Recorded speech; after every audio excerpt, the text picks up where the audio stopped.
អ្នកស្រឡាញ់បងទៅបងនឹងនាំពើទៅនៅភ្នំពេញហើយតែក៏មកបាក់ខ្ញុំថាមិនបោកទេមុំហើយបងកុំសង្ស័យ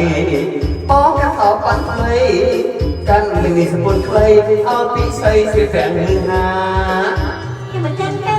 ទៅមកស្រងស្រ័យទៅគៀបជារីព្រោះពេលនេះខ្ញុំប្រកាសថាអ្នកក៏ពាក់អាវចាំងក៏ពាក់អាវបាំងណាកែពិសី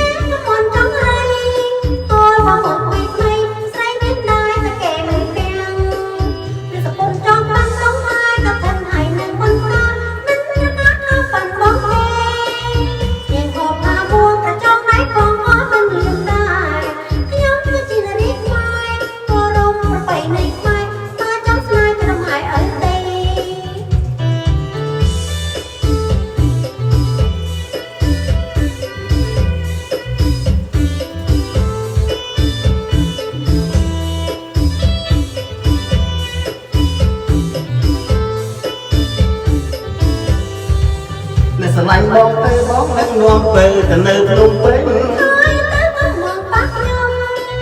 ថាមិនបោកទេមុំហើយមិនកុំសង្ស័យ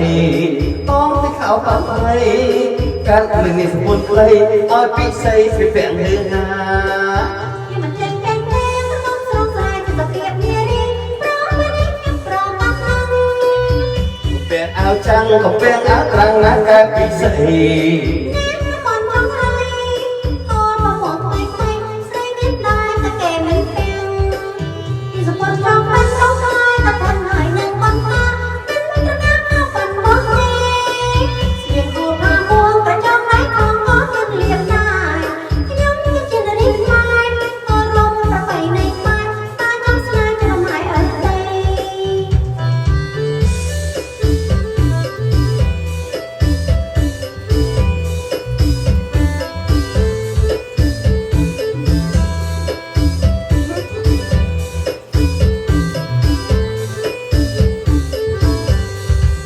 អ្នកស្រឡាញ់បងទៅបងនឹងនាំពើទៅនៅភ្នំពេញហើយតែក៏មកបាក់ខ្ញុំថាមិនថយទេមុំហើយបងកុំសង្ស័យបងទៅខោបាត់ថ្មីកាន់លីនីសពុនខ្លីឲ្យពិសីស្រីប្រាំងហឺហាខ្ញុំមិនចេះតែទៅមកស្រងស្រ័យទៅគៀបជារីព្រោះពេលនេះខ្ញុំប្រកាសថាអ្នកក៏ពាក់អាវចាំងក៏ពាក់អាវបាំងណាកែពិសី